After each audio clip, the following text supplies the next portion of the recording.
Thanks for waking up with us on this Wednesday here on 9 News at 6. I'm Corey Rose. And I'm Jordan Chavez. A lot has happened since you went to bed, with multiple election results coming in that could change the course of the metro area. First, let's get a quick check of the weather and traffic outlook this morning with Katie and Erica. Good morning, you guys. Erica, full moon up above you. Love it. Super moon, mostly clear skies for this Wednesday morning. Yesterday we saw temperatures in the 70s. Today still above average. A lot of sunshine, but we are bracing for our next storm system. We'll talk more about that. All right, Katie, thank you. And we want to get everyone up to speed on your Wednesday morning drive right now. We're picking up a little bit in volume in some areas. We've got your slow spots and your travel times coming up in my full report. All right, Katie and Erica, thank you. We're going to tackle your full traffic and weather outlook in just a few minutes. First, though, 9 News reporter Brianna Fernandez is keeping tabs on an election upset that could reshape the future of a major metro city. And Lauren Scafidi is joining us with the results of several big ticket ballot measures. Denver voters were asked to weigh in on it as well. Good morning. Yes, good morning. We've got a lot to get to today. So let's just start with the Vibrant Denver Bond. The $950 million Vibrant Denver Bond package is backed by Mayor Mike Johnston, and more than 60% of voters showed their support at the ballot box. The results for each of the 5 categories are going to be on your screen here in just a minute. The 5 ballot issues ask voters permission to use existing property tax dollars to borrow money for improvements in a few areas. 2A, transportation and mobility. What's noteworthy here is a rebuild of the 8th Avenue Viaduct at the future site of the Broncos, coming with an $89 million price tag. 2B, Parks and Recreation. So the biggest item here is going to be $70 million to turn the former Park Hill Golf Club into a city park. 2C, Health and Human Services. Money from this bond issue is going to help Denver Health build a new center to replace the Sam Sandos Center in Sup Valley at 11th Avenue and Federal Boulevard. 2D, City Infrastructure. The biggest chunk of change here is $75 million toward a new public safety training center for fire and police. Lastly, 2E, Housing and Shelter. The majority of this bond issue would give the city $45 million to buy land or buildings for affordable housing. Now let's get to referendum 310. That was also a big one. That's the one about flavored tobacco products. Denver City Council banned selling them less than a year ago. And last night, Denver voters showed their support. More than 70% of people voted to keep the ban in place. Of course, we are keeping tabs on all of the races that matter to you. So coming up live in the next hour, we're going to break down what every Colorado voter saw on their ballots. That's Prop LL and MM. So we know that LL is right, fixing that error that, oops, we took too much money. Can we keep it? And then Prop MM is asking people, coming in at a certain income for the year if they will see higher taxes for school lunches. Yeah, to keep the healthy, free meals going for every kid. And the bond, going back to the Vibrant Bond, how quickly are they thinking those will roll out? In the next 6 years, they're hoping to make all of those changes. Big changes. Yeah, in a short lot amount of time. changes. Yeah. All right, Lauren, thank you so much. Turning now to one of the biggest surprises coming out of this election, the Aurora City Council race. 9 News reporter Brianna Fernandez is joining us live from City Hall in Aurora with the latest. Brianna, good morning. Hey, good morning, guys. So we know results are still coming in as of Wednesday morning. I actually just checked the website and it was last updated around 4 a.m. this morning. And we know that Councilwoman Danielle Jurinsky, she's still sitting behind 2 Democrats for the Aurora City Council. Now, we know when she won election back in 2021, Jurinsky has built a national profile through right-wing media. She spoke at a rally for President Donald Trump in Aurora last year and once called on the president to, quote, free Aurora from an immigrant takeover. As of this morning, Jurinsky is losing her race for city council, and so is conservative Steve Sundberg. If the results hold, Aurora City Council would take a notable shift to the left, while Republican Mike Kaufman continues to serve as mayor. So this comes as a little bit of a surprise when it comes to fundraising numbers. We know Jurinsky raised about $250,000, and her candidates, her competitors, her Democrat competitors, they raised less than $50,000 each. So again, results are still coming in.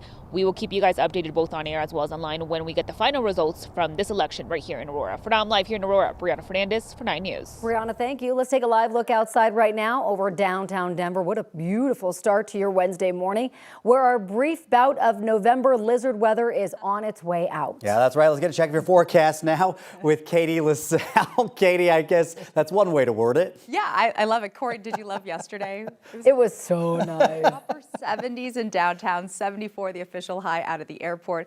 Not quite at record territory, but well above average temperatures. So if you like some lizard blizzard weather to still be mild for today, just not quite as warm. We're under that mostly sunny sky as the sun comes up for this morning. We are watching the moon set. It is a full super moon, and it has been beautiful and great conditions to view it right now. Temperatures today will be in the upper 60s, around 10 degrees above average. Your weather headlines for this Wednesday. Our next storm system is set to roll in for tomorrow. That'll bring us some light off and on mountain rain and snow showers, and then cooler air for the weekend. But this morning, we're under a mostly clear sky here across the plains. Temperatures are in the mid-30s in Central Park. We have now fallen below freezing out at Denver International Airport. So really all across the state, if you're getting ready to head out the door, definitely want the jacket. Make sure you're layered up this morning. It's crisp out there. 40 degrees in downtown Denver, low 30s over portions of the eastern plains. Winds currently are calm over the I-25 corridor, and for the majority of our northern Front Range mountains, not as breezy. But later on tonight, as that storm system approaches, it will be some breezier conditions, and tomorrow windier. This morning, though, 39 degrees, layer up early, and then sunshine for this afternoon, and temperatures in the mid to high 60s. We're expecting 66. The average is 57. Winds will be gusty at times from the south as we get into this evening, but temperatures will be in the 60s for highs today, tomorrow, and Friday. We'll look ahead at our next chance for seeing any precipitation here in Denver. Erica, coming up in your full forecast. Let's get you out the door this morning with a look at your drive here, your traffic impact commute. Right now, getting you started with our CDOT cameras this morning. So I-70 and 270 overpass in good shape. Eastbound, westbound lanes moving along very nicely. Travel for you at I-25, 84th Avenue this morning. Same story. Southbound lanes headed away from us, picking up a little bit in volume. Northbound lanes moving nicely. We're really not seeing any significant delays at this very moment. We had overnight road work again on northbound I-25, making your way up into the Lafayette Broomfield area, but that already cleared. So northbound I-25 lanes are all back open and moving. We're not seeing any delays into the North Glen stretch like we did yesterday morning at this time. Let's take you over to what we're seeing right now on the map. Again, really just seeing a lot of green out here, slowing slightly as you make your drive on that eastbound side of 270, right around York Street, but we still have the green light for your travel time. Again, rest of the metro overall in really good shape. I wouldn't say you need to rush out the door. We're clear on both sides of 225 with a quick 10-minute drive time. Erica, thank you. 6 people are hurt after a car crashed into a King Soopers in Colorado Springs. It happened just after 4 yesterday afternoon. Police say the driver entered the parking lot of Uinta Street, made a right turn and drove east and then accelerated into the building. 6 people were taken to a nearby hospital with minor injuries, including the driver. Police say that driver cooperated in the investigation and the crash appears to be a complete accident. A mine in Colorado's western slope will stop producing coal at the end of the year. Dozens of workers will be laid off. The Colawyo Coal Company has been operating northeast of Meeker since the 1970s. According to Meeker's Chamber of Commerce, they mine roughly 2 million tons of coal a year. Those operations will end in a matter of weeks.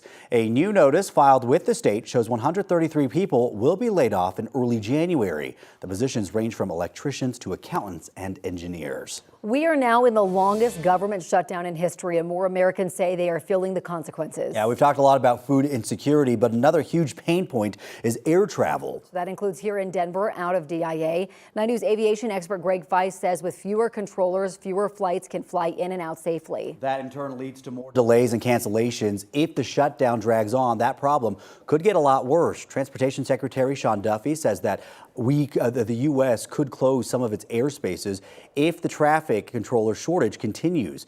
Feist warns that could be cataclysmic. The last time airspace was shut down over these United States was 9/11.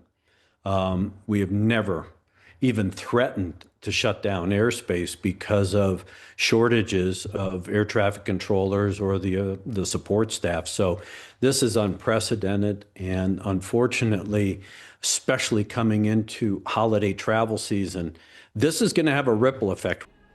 Feist says even if the shutdown ends this week, the air traffic controller staffing issues will take months to resolve. He says if you are planning on traveling in the next few months, be early, be patient, and above all else, be flexible. Now, families in Colorado are anxiously waiting for their SNAP benefits to arrive. All of this comes after a court battle about whether the government would pay them out at all during the government shutdown. Impacted households still don't know just how much of their benefits they will get or when those payouts will come. The delay in SNAP payments has led to a spike in demand at local food banks here in Colorado. We have told you about the long lines and the strain this demand is putting on a lot of these places. If you're interested in helping out, you can do so through our 9 Cares Colorado Shares food drive. It runs through December 7th. We are teaming up with local food banks and King Soopers to help raise $750,000 for Coloradans facing food insecurity. You can scan the QR code to get to our donation page. You can also donate when you're checking out at King Soopers. Big moves are happening in downtown Denver to make way for the new Broncos Stadium with a price tag in the tens of millions. We're going to fill you in on that new development. Plus, all new video this morning at 6 gives us a glimpse at the ongoing rescue effort following a devastating typhoon impact in the Philippines.